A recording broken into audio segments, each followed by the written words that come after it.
Today, on this beautiful spring day, we're going to be talking about hunting packs, camping packs, bug out bags. Now, one bag can serve all three purposes, even more if you need it. But today, we're going to be talking about what I have in my bug out bag and what you could possibly implement in yours if you don't have these variety of things in yours. Now, one of the most important things in regards to whether you're hunting or camping or even bugging out, is to have some good camouflage. Any type of stealth situation, you need to ensure that you are properly hidden, blending in with the surroundings around you. In the event that you are stealth camping or hunting or even bugging out, it would be real hard for you to be seen. I have a simple camo outfit that I have that I'm standing right in front of the camera. I don't know if you can see me or not, but I'm also wearing white tennis shoes. So I'll give you an opportunity, a chance to look around and find me. But it's essential. It's essential to have the proper amount of camouflage in the event that you are trying to be stealth or you're trying to be hidden. If you can quickly just step in and blend in, that's what it's all about. But camouflage is unique in its own little way, because you've got to identify the shading around you versus the type of shading that you have. This is just a simple breathable suit, little 3D printed Realtree that you can get on Amazon for like 20 bucks. Comes with the top and the bottom. Rolls up real neat, real small. Fits in the bug out bag perfect. So proper camo is number one. Now, another form of camouflage that many people don't consider that is vital when you're traveling through the woods or in various places is the natural camouflage that you can place on your bug out bag itself. Now, as you can see behind me, we're in a grove of honeysuckle, and honeysuckle in this area is prevalent.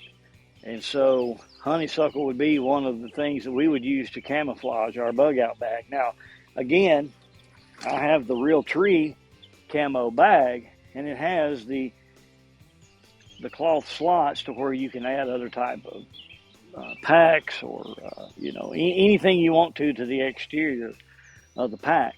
And this is always good, to take your natural camouflage and weave down into these type of straps here.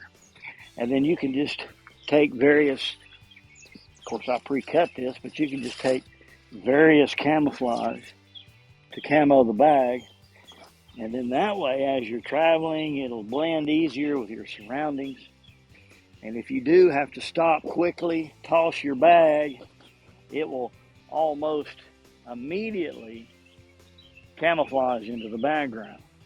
Now, the only bad part about this is as you're moving with this type of camouflage, you're going to get the waving of the leaves, but on a windy day, that's not really going to stand out. So I just put in three little sticks of honeysuckle, and it blended into the background fairly easy. The more camo that you have, the better off you're going to be. And if you do have to toss your bag quickly and separate from it, you do need to make sure you know where you tossed it, because when you go back to find it, it might be hard to find. So always camo the bag. I'm a ham radio operator, and so one thing that I carry in my bug out bag is communications. I have two radios. This one here is my good one. This is a Anytone 878. Now, this is digital and analog, so that would be something very needed now that a lot of your authorities, police, and all of that have moved to digital. Now you'll be able to access digital and analog. This will work on repeaters, and having a ham license, I'm able to access repeaters anywhere that I'm at. Now, I know that in a grid down situation, the repeaters wouldn't be working probably. So you would have to rely on radio to radio. But I have built myself what I call a bug out bag antenna. Now, I've got a video on here, 2 or 3 videos back, that shows the actual build of this antenna. It's very simple. But with it, I've got 50 feet of paracord, so I can throw the paracord up in the tree. And then the antenna itself, which is a pretty simple antenna. It's a little PVC center where I have put the coax connector in the end of it. Each element's 19 inches long. For the bands that I talk on, that's how long they need to be. And you just pull it up into the tree vertical like that on the paracord with a weight on the bottom element to keep it straight. And I'm going to demonstrate how all that works. And then we're going to tie this digital radio into the coax once we get the antenna up. I live in Nashville, Tennessee. The repeater that I'm transmitting to is 30 miles from me on the other side of town, kind of in the southwestern direction. It's 30 miles from where I sit right now. And we'll show you how good this antenna does when you get it up in a tree. And again, in a grid down situation, the repeaters, pretty much count on an actual grid down, the repeaters will not work. But you can transmit radio to radio. The key is to get to the highest point. So if you can find a tall ridge or a mountain to climb up on, and then throw this antenna up in a tree on the mountain, well, then you could talk radio to radio 200 miles. So communications is vital. Now, one important thing about this radio is when they originally were made, they did not have USB Type-C charging in the battery. They were cradle charge only. But Anytone has since upgraded their batteries, and I have ordered 2 batteries, both of which have a Type-C connector where you can charge Type-C, and I've got a solar-powered charger that I'll show you later how I can keep my comms charged. It's going to be a little hard to see, but we have the antenna up in the tree about 8 feet. There's the coax hooked to the bottom. There's the bottom element tied to our weight. And then the top element up there is tied to the paracord. And we're just going to pull it on up into that tree. As you can see, we've got it up in the tree up there about 18, 20 feet. And we're going to hook it to the radio, make us a contact. And now, with the jumper to that little handheld radio tied to the big coax, transmitting through the antenna up in the tree. Let's make a contact. And let's see. Now you have to understand that I have my ham radio license, and so I am able to access the ham radio repeaters, and that's what we're going to be going through is a ham radio repeater. And we're going to be going through a digital repeater, and I'd say the repeater is probably 20, 30 miles from me, if I had to guess. So, looks like there's already somebody talking. So I'm already getting some contacts coming in. Wow. Couldn't wait till I was finished. Amazing. KF0 Boafeng. Very good, Jackson. No problem. Just you have a little bit of packet loss on your signal, so you might move closer to your hotspot or see what you can do to get rid of that. Anyway, good deal. I'm giving you California. Have a good day, my friend. 73N6YQ. Okay, so he was in California. We're over here in Nashville, Tennessee. So through the repeater system, we're able to make contact. We try to take care of it. Thank you for giving me California. This is KF0 OB. I'm going to go ahead and back to monitoring.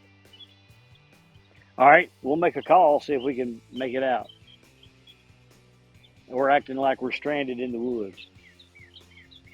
Hey, this is KN4 NCL with a quick radio check. Anyone have a copy on this radio?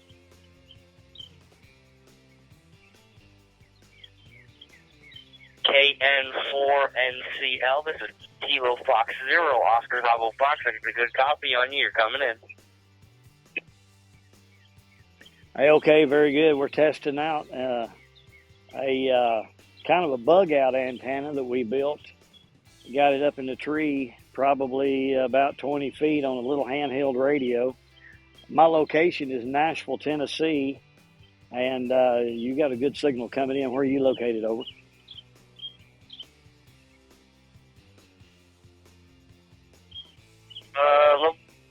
Central Missouri, East Missouri. I am also trying to get my 50 States Award in QRZ. I don't have Tennessee yet. If I send you a law confirmation on QRZ, would you confirm it? Hey, I'd be more than happy to confirm it. Now, it's going to be this afternoon before I can do it. But, yeah, go ahead and send it. Yeah, we're right here in Music City, USA, Nashville, Tennessee, QSL.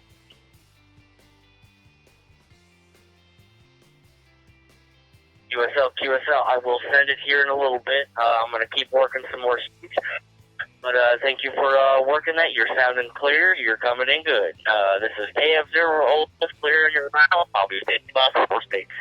So as you can see, the repeater that I'm talking on, you can hear it kind of a little blotchy. But you have to understand, I mean, this is a little handheld radio. We're 30 miles probably from the repeater.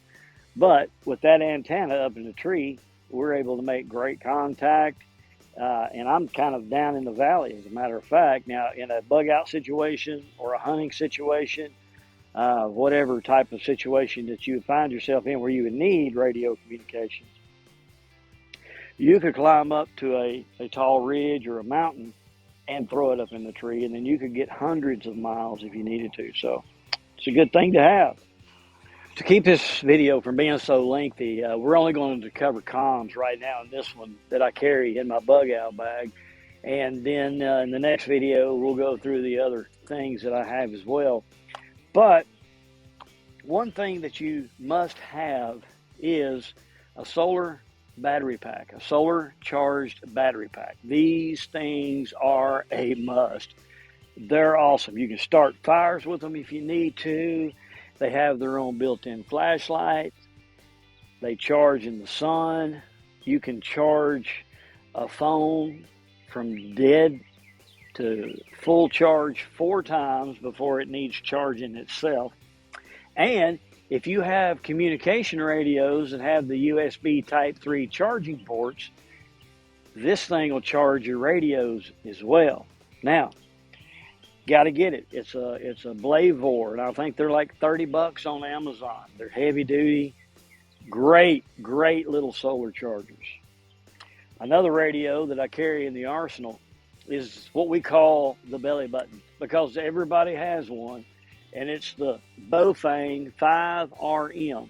Now, with the Boafeng 5RM, I don't ever keep it with the battery in it, of course. With the Boafeng RM, it's the same style type radio that my good one is, only it's analog only. And they're $30 on Amazon. You can't beat these radios. Now, I'm using the stock antenna just for this demonstration. You will need to get a high quality antenna to get the ultimate amount of distance out of these things.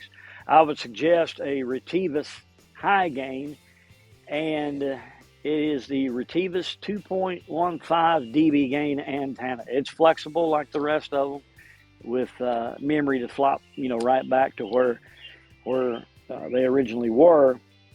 But it's a better antenna, it's a high gain, and it'll do better work than what comes stock on these radios. Now, what makes this Boafeng 5RM so important is it's a 10-watt radio. That one that we just demonstrated was a 5-watt radio, even though it was 10 times the price of what this is. It was only 5 watt. This radio here is 10 watts out of the box. You can monitor the airplanes. You can monitor any frequency. You can monitor police, fire, medical, the weather.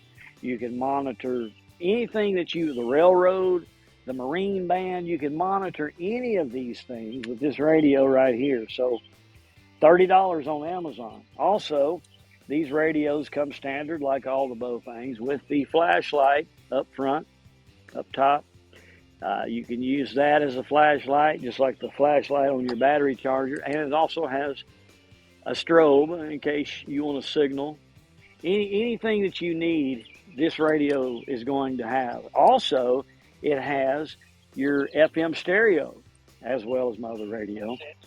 But you can. But they both look at the liberal justices and the conservatives. You can turn look at this on, the law and the Constitution in two separate ways. Listen to all of your FM frequencies.